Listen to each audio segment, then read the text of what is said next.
welcome back to Origins 2018 with Dragons Demize.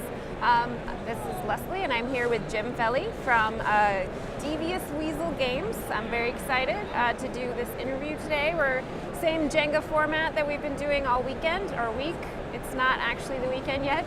Our red tiles are going to be questions about the gaming industry. Blue tiles are questions about Jim's games here, and green tiles are random, any kind of question we want to ask.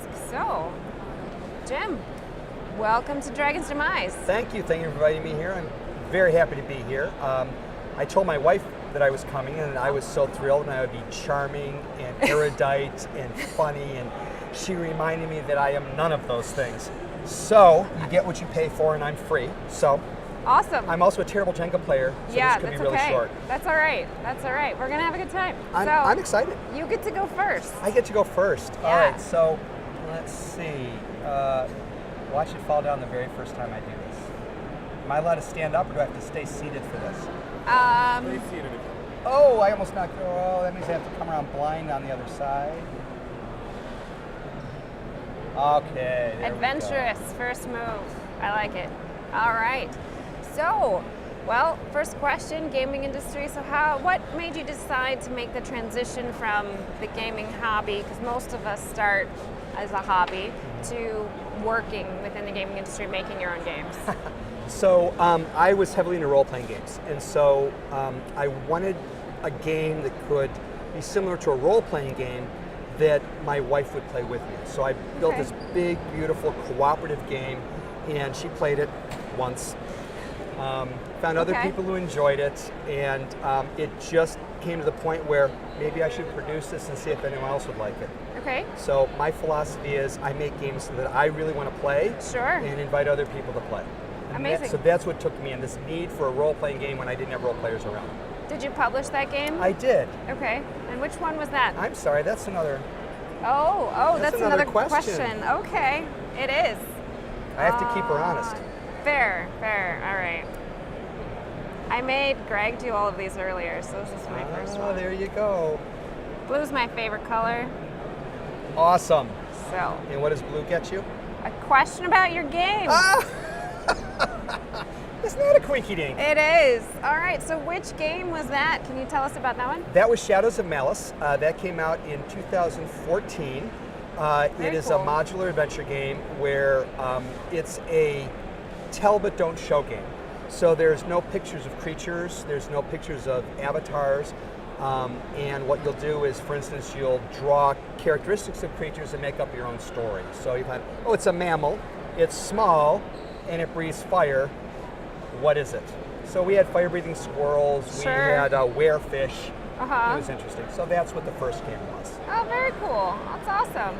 All right. Thank you. Well, it's your turn at Jenga here. My turn at Jenga. Ooh, look at that, an easy one. You realize at some point I'm going to figure out what these colors mean and avoid those questions. I told you what they meant. Yeah, but I have the memory of a frog. Yeah? A pithed frog. Well, green is random. Okay, so there you go. I can ask anything I want. I'm going to ask you my favorite question, which is, what are your hobbies outside of gaming? Outside of gaming, I spend most of my free time engaged in supporting my daughter's activities in high school. Okay. And then, other than that, I like to draw and practice karate. Awesome. Very cool. Thank you. I have a lot of hobbies, so I'm always asking people about What's your theirs. hobby? I knit, I crochet, I sew, I made this dress.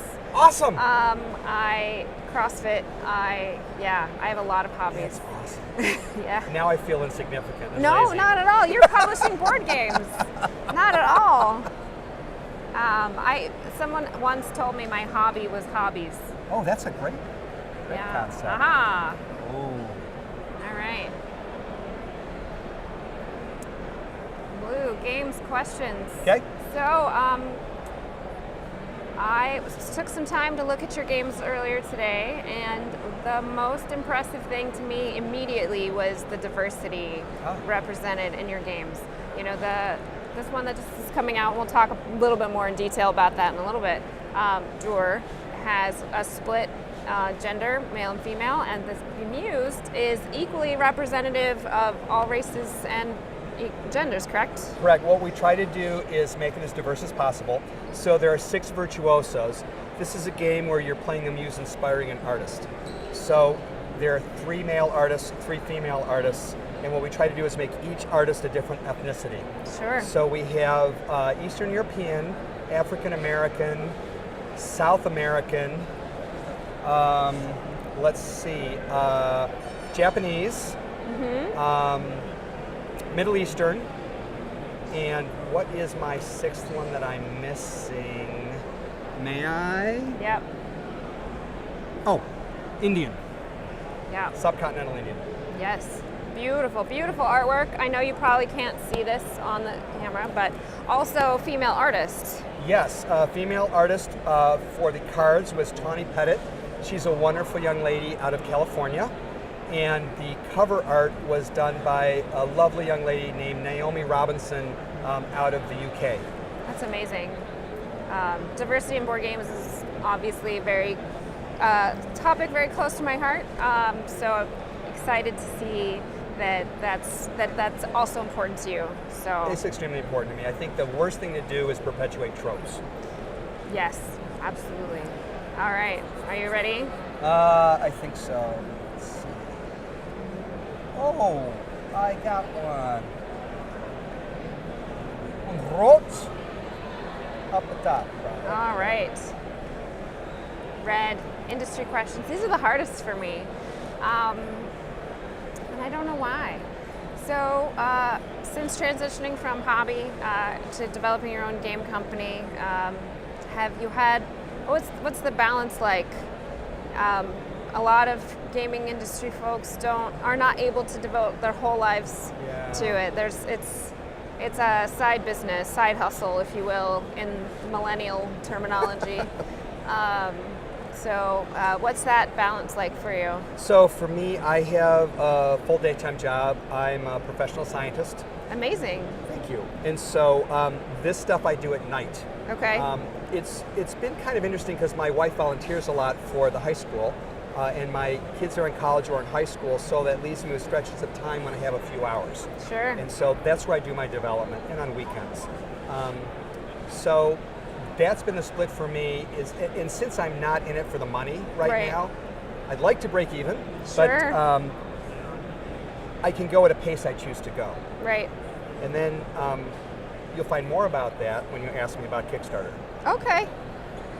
All right. And your turn. My turn. Let's see. Oh, those are all like, oh, it's a red one. I was going to pull it out. I was going to be helpful and pull it out.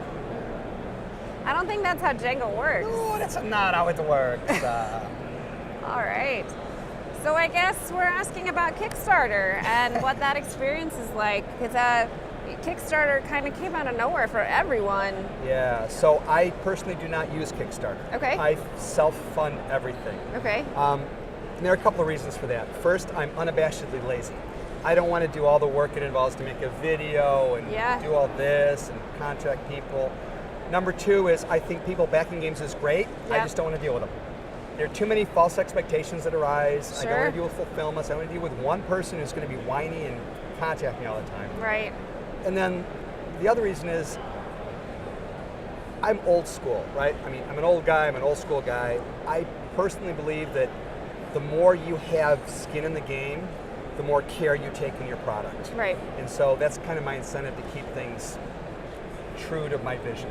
I almost think that Kickstarters are the most successful when the company is big enough to have one person devoted to managing it.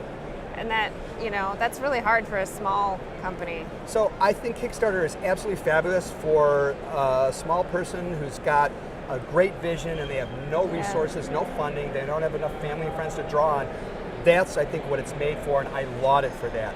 Sure. But you get a big company that can afford to do it themselves, moving to Kickstarter to do basically free market research, I just don't think that's in the spirit of it.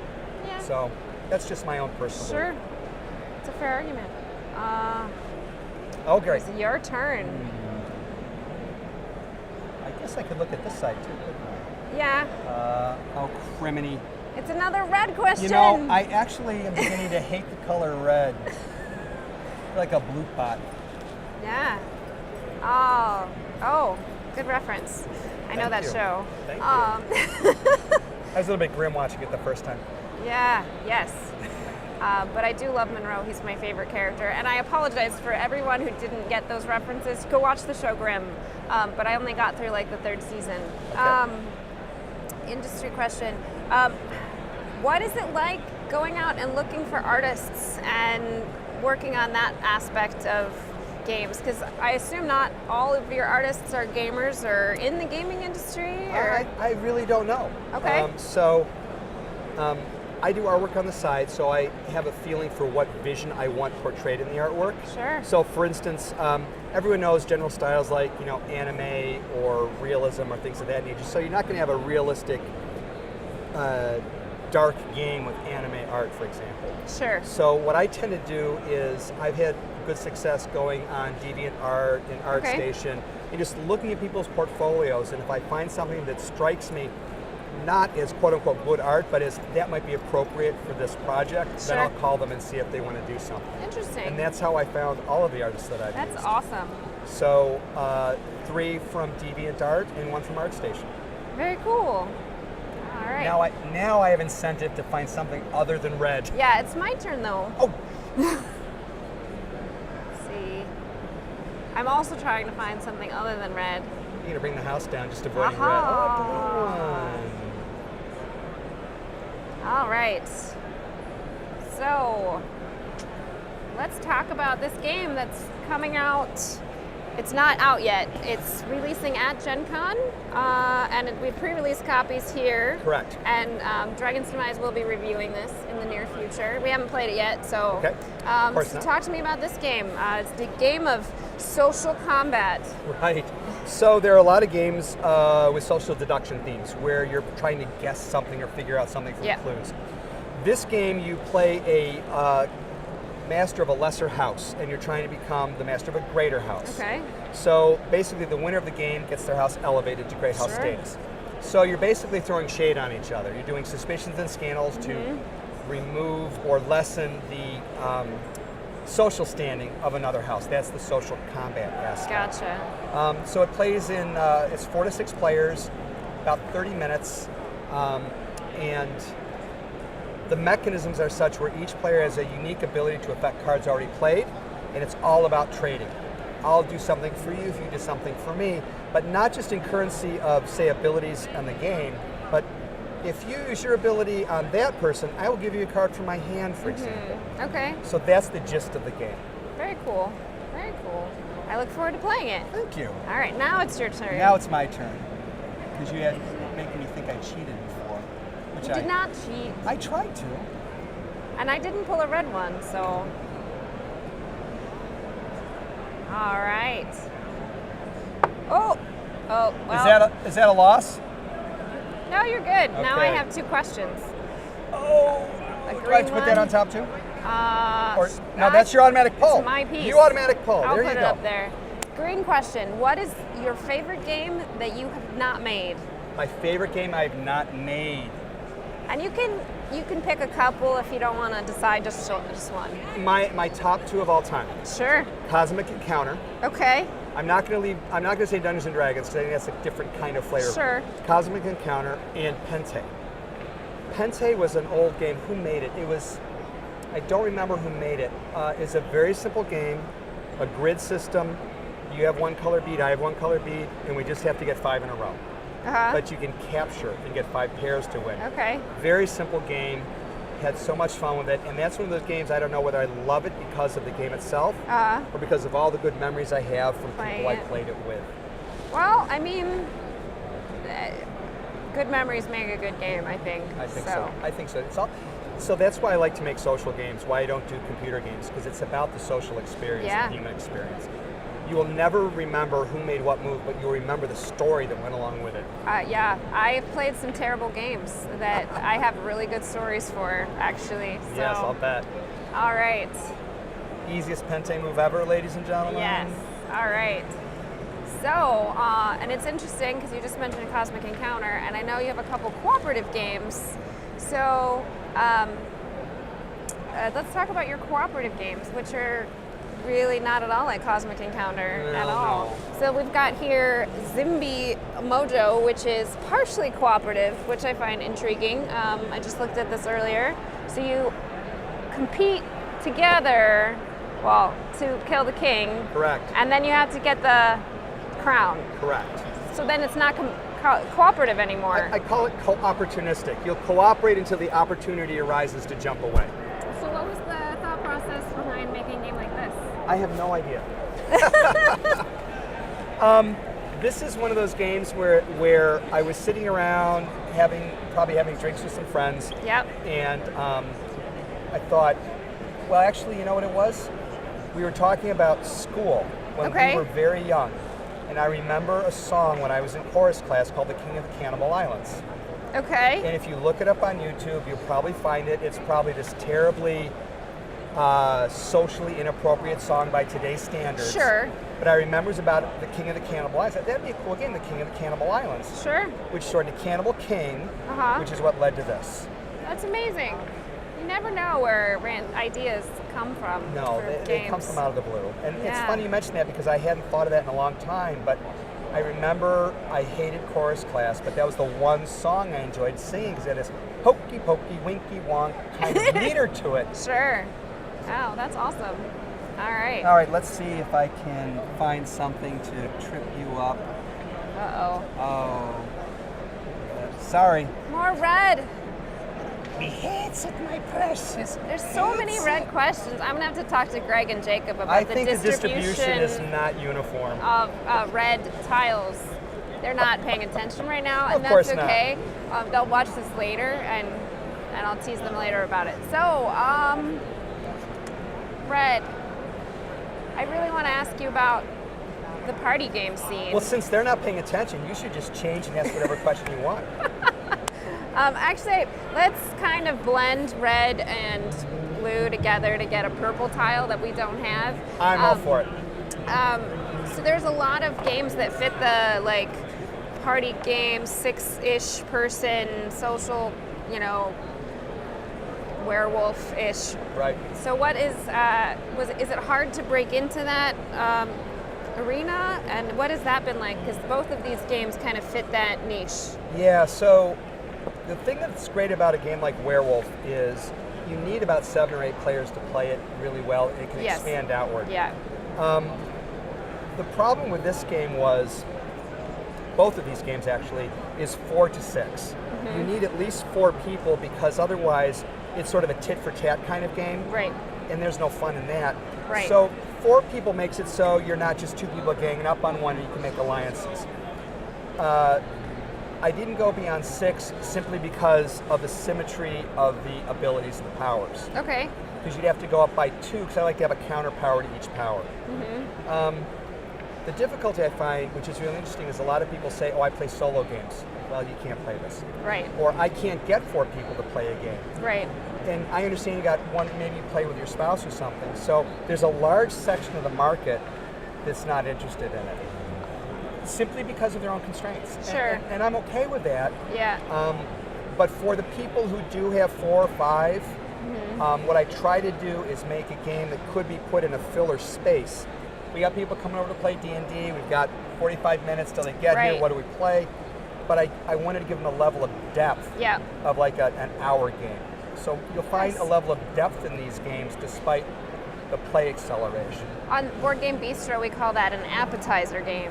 Oh, nice! Yeah. So That's a perfect game for it. It will whet your appetite. exactly. So you play, and it fits that little spot. You can also play it for dessert after a long Yes. game if you still have a little bit of time. I know in our house we like to make maximum use of every possible gaming minute that we have. We have multiple tables for gaming, though. Oh, that's awesome. Our house is sort of the central. It's a very, very Yeah. fine house. Yes, it is. All right. Good luck. No red. The red ones are just. I think they warped the red ones on purpose too. Oh. That's not good.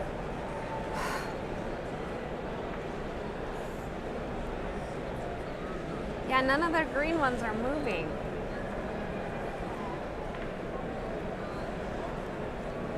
Oh man, Try the sides. this tower.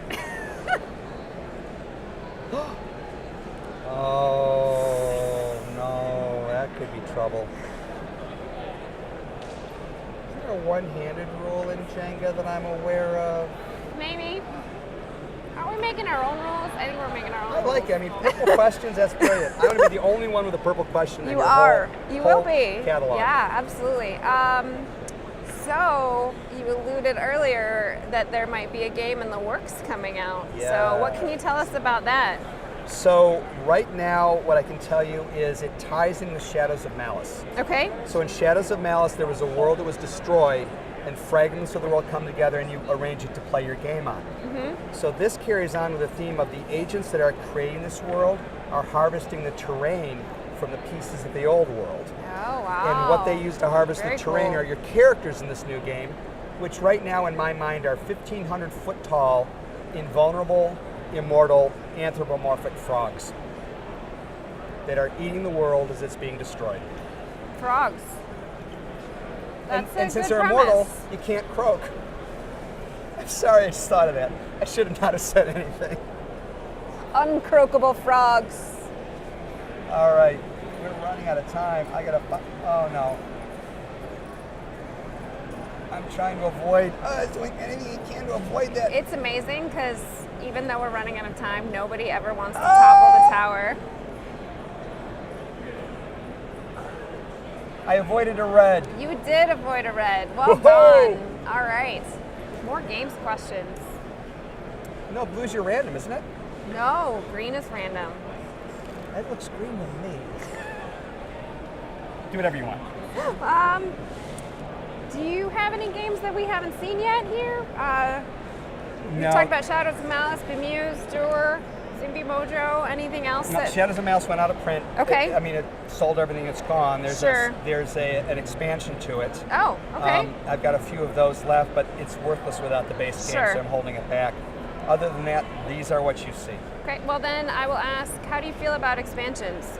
Since you mentioned Shadows of Malice, are you considering expansions for any of your existing games? What's that process like? Yeah, so expansions are interesting because you've kind of got two ways to do expansions. One is just add more stuff, right? Right. You got a treasure trove, add more treasure items. Right. So what I did with Shadows was I added more activity with fewer components. So in Shadows, you could go to creatures' lairs, and some of your weapons were keyed to insects or reptiles or things. And you could raid the lairs and so on and so forth. So with the expansion, what I did was I added bait. So you could control the creature type that you were getting. Okay. And added this concept called Lux, which is something you gather from questing. So now I've got a questing mechanism. Okay. So what I'd like to do is my goal is to add content with minimal components. Because I don't want to take up your shelf space with the same game. That makes a lot of sense. So Awesome. Cool. All right. Um, I think so we're approaching time. I know a run red one, but you don't want that one. I know. These green ones, man. Oh God. Oh. You got a green one.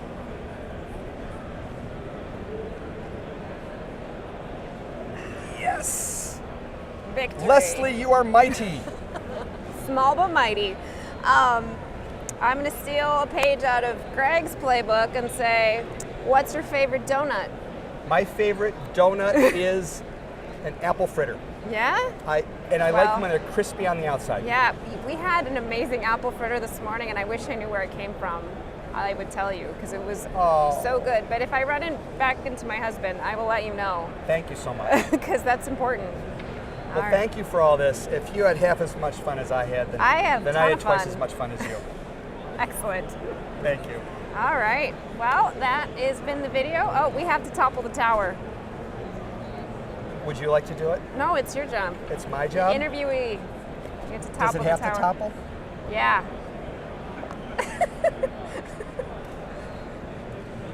Darn it! Wait a minute. Where are these coming out now? Oh, there we go. There we go. No! There we go. Well done. Well done. Thank you. Well, awesome. I very much look forward to playing this. You should definitely check this out. The artwork is beautiful. I wish I could show you closer, and we will try to post some pictures to Instagram. Follow us on Instagram, check out all of our videos, and I will talk to you later tomorrow. Great. Thank Thank you very you. much. Thank you.